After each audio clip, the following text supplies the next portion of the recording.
retrouve aujourd'hui pour une nouvelle vidéo qui n'est pas un point lecture, qui n'est pas une sortie livresque, mais une vidéo où je vais vous parler de mes petits carnets.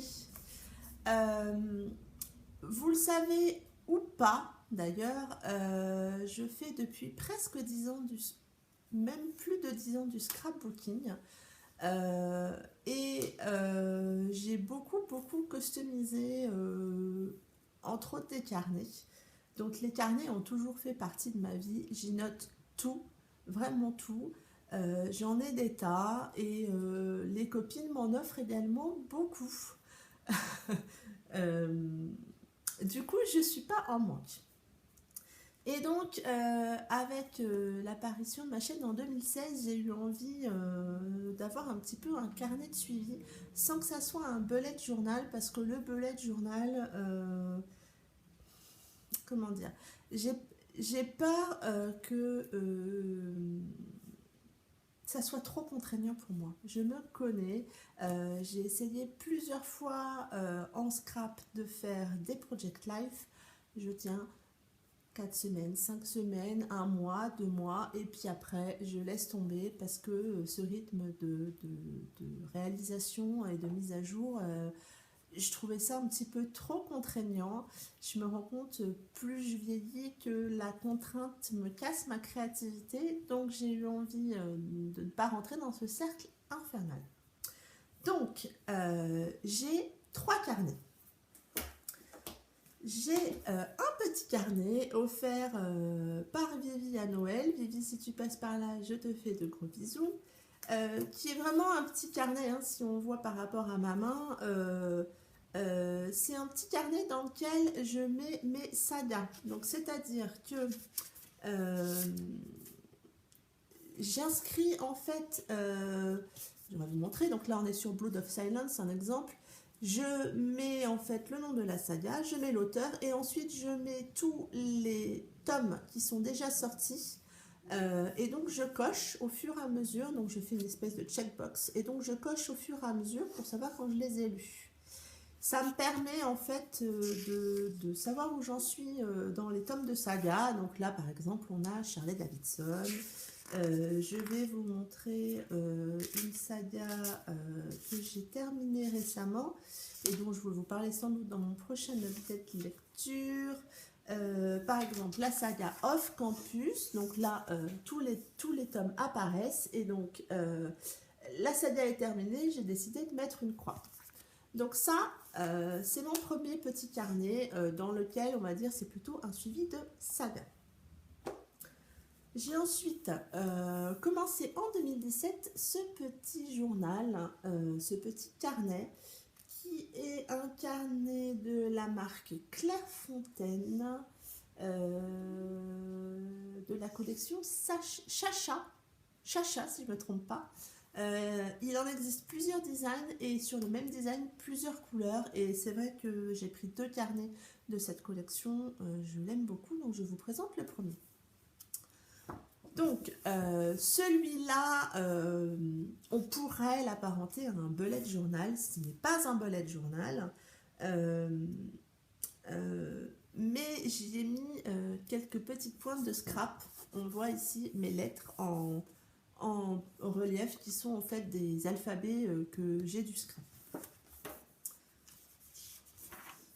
Donc, j'ai une page challenge sur laquelle j'ai mis mes 2 challenges pour l'année 2017 qui sont le challenge lancé par la chaîne Ezila Book, je vous la mettrai en lien, qui était le challenge 12 mois, 12 sagas terminées. J'ai beaucoup de sagas commencées, j'ai envie de commencer plein de sagas qui vont arriver en 2017. Et donc, c'est bien d'en commencer, mais c'est bien aussi d'en finir. Et donc, j'ai envie cette année d'en finir 12. Peu importe le nombre que je commence, mais l'objectif, c'est d'en finir 12. Et donc, je vais les noter ici. Comme vous voyez, il y a déjà 2 lignes de rempli. On verra si à la fin de l'année, j'aurai fini 12 sagas. Je reviendrai bien entendu à la fin de l'année. Je vous ferai le point avec vous. Je vais sans doute également prochainement faire une vidéo sur mes sagas en cours. Alors peut-être pas toutes les sagas parce que je me suis rendu compte que j'en avais beaucoup, mais moi, on va dire la plus grande majorité. Le second challenge que je me suis fixé de mois à mois, c'est de lire 2 livres en VO cette année. Je travaille en anglais. J'ai beaucoup de réunions téléphoniques en anglais avec des Allemands, des Indiens, des Canadiens. Et j'écris beaucoup de mails en anglais. Et du coup, c'est vrai que jusque-là, j'ai mis un frein sur la lecture en anglais parce que on va dire, j'y apparentais un petit peu le boulot et donc j'avais envie, la lecture étant pour moi un réel plaisir, une réelle détente et une réelle évasion, j'avais pas forcément envie de lire en anglais. Je vais quand même essayer parce que je pense, même sur le point professionnel, ça pourrait m'aider sur du vocabulaire dans certaines expressions. Je me rends compte dans mes réunions téléphoniques quand parfois ça part un petit peu sur pas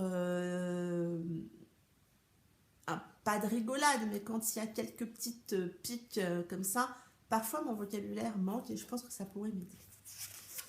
Et donc ensuite, dans ce journal, je fais une page mois par mois. Donc là, on voit janvier, toujours avec mes alphabets de scrapbooking. Et donc pour chaque mois, je fais une page des livres lus. Donc je fais un récapitulatif de mes livres lus. Donc là on voit les livres lus en janvier jusque là, puisqu'on est quand même au milieu du mois de janvier. Je mets ensuite la sortie livresque. Donc en fait c'est la page qui m'aide à faire la vidéo sortie livresque que je vous fais tous les mois. Vous voyez là aussi des checkbox. C'est je check quand j'achète. Pas bien. Mais on voit que je n'achète pas tout. Donc voilà, au fur et à mesure du mois, je coche. Une palle de mois, donc je prépare la palle le mois précédent. Comment dire, elle n'est pas très longue parce que je sais qu'il y a plein de choses que j'achète et que je lis qui n'étaient pas prévues et du coup que j'ai envie. Mais en fait, je pense que je vais surtout m'en aider pour avancer mes sagas. Je me suis rendu compte en faisant le point à la fin de l'année 2016 que je commençais beaucoup de sagas qui me plaisent, mais que du coup je m'astreins pas entre guillemets à les avancer un petit peu, donc je sais que ça m'aide. J'ai ensuite une page book haul où je note les livres que j'achète. Je mets une petite croix quand je les ai lus. Comme ça me donne une idée en fait du pourcentage de livres que j'achète et que je lis dans le mois. Je ne sais pas si je vais faire des vidéos book haul. Dites-moi si ça vous intéresse. On en a déjà sur beaucoup de chaînes. Souvent, forcément, si je les lis, c'est que je les ai achetés. Donc, je ne sais pas si ce genre de vidéo vous intéresse. Faites-le moi savoir si ça vous intéresse. Et donc ensuite, je mets mes idées de vidéos YouTube.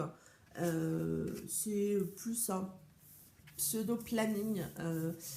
J'ai pas envie de mettre en place un rythme, j'ai pas envie de me mettre de contraintes sur la chaîne, mais quand j'ai des idées de vidéos, je les mets. Là, on voit, en l'occurrence, mes cahiers de livres, donc c'est la vidéo que je suis en train de vous faire.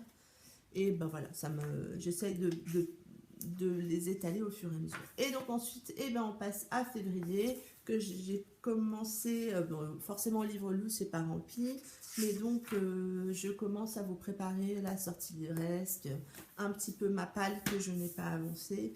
Pareil, j'ai pas fait de vidéo de palle, c'est plus pour moi, pour un petit peu, pas m'organiser, mais pas mettre de côté des sagas que j'ai envie d'avancer. C'en est donc tout pour ce troisième cahier. Le dernier, qui est, on va dire, un petit peu plus épais, c'est un 180 pages. qui est, on va dire, mon cahier de lecture, mon cahier de résumé. En fait, pour chaque livre que je lis, je me fais un résumé. Déjà parce que ça m'aide dans le cas de saga, et puis ben, j'aime bien savoir un peu ce que j'ai lu. C'est pas un résumé, on va dire, c'est pas le résumé que je vous présente dans mes vidéos. Là-dedans, je raconte vraiment tout le livre, donc j'y mets aussi la fin. Donc c'est pas un livre sur lequel les copines peuvent tomber si elles n'ont pas lu le livre, parce que ça serait dommage. Mais du coup, bah, ça me permet, si je mets un petit peu de temps entre plusieurs tomes de saga, de savoir vraiment ce que j'en avais envie. Et j'y mets aussi mon avis bah, pour la vidéo aussi, voilà, pour avancer. Donc, je mets la date à laquelle je commence, donc le titre, savoir si c'est un tome, les auteurs, et donc là,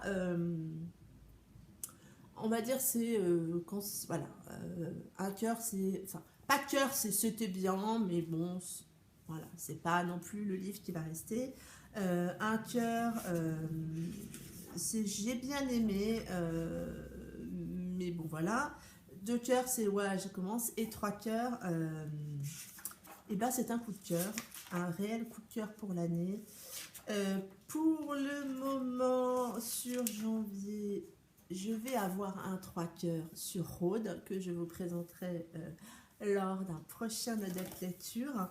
Et donc voilà, bah, donc c'est un livre forcément, hein, c'est un cahier où c'est rempli, hein, enfin, c'est des pages d'écriture. Et donc bah voilà. Les cœurs que je vous ai montrés, bien évidemment, on les retrouve sur ma page des livres lus, donc à la fin. Ma gentille petite fille de 7 ans m'a fait remarquer que mes cœurs ne ressemblaient pas forcément à des cœurs. Donc, je me suis je me suis contrainte à faire des jolis cœurs parce qu'elle kiffe de regarder mes cahiers, même si elle les lit pas, mais voilà, elle en a aussi plein la chambre. Enfin, on dit, chez nous, on dit que les chiens ne font pas des chats, et donc bah, elle aime autant les carnets que sa mère. Donc voilà, pour mes 3 carnets, donc mon carnet de suivi de saga, on va dire mon carnet de préparation mensuelle, on va appeler ça comme ça. J'ai pas envie de mettre bullet journal parce que c'est pas vraiment un bullet. Et donc mon cahier de résumé, c'est de la marque Clairefontaine, et celui-là je ne sais pas. Et puis, bah, pour remplir ces carnets, qu'est-ce que j'utilise? J'utilise mes stabilos. Donc, j'ai 2 types de stabilos. Je vais vous les montrer. Je vais prendre les roses. Donc, j'ai les Stabilo Pen 68 et les Stabilo Point 88. Donc le Stabilo Point 88, c'est vraiment une pointe toute fine. Le 68, lui, est plus gros, donc c'est avec ça que je fais mes titres. Matos de scrap, pas uniquement, mais à la base je l'avais acheté pour le scrap. Je l'utilise pour le scrap, mais je l'utilise aussi pour mes carnets. J'ai commandé des crayons de différentes tailles en termes de mine noire pour vraiment, on va dire, pour la partie écriture, là, comme ça.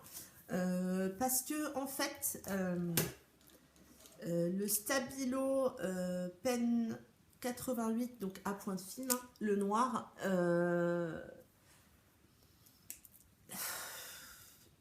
ça gratte sur le papier. Je ne sais pas si vous voyez ce que je veux dire, mais ça gratte un peu sur le papier, et du coup, bah, c'est pas super agréable. En plus, après mon accident, j'ai eu un gros souci à la main. Du coup, bah déjà, la main droite, l'écriture est beaucoup moins fluide qu'avant. Bah alors si en plus le stylo gratte, c'est plus compliqué. C'en est tout pour cette vidéo. Donc, je vais vous présenter mes cahiers, mes carnets, mes cahiers de lecture. J'espère que cette vidéo vous aura plu. J'espère qu'elle vous donnera peut-être des idées. Et dans ces cas-là, n'hésitez pas à me le dire en commentaire. Si vous avez des questions sur ce carnet, pareil, n'hésitez pas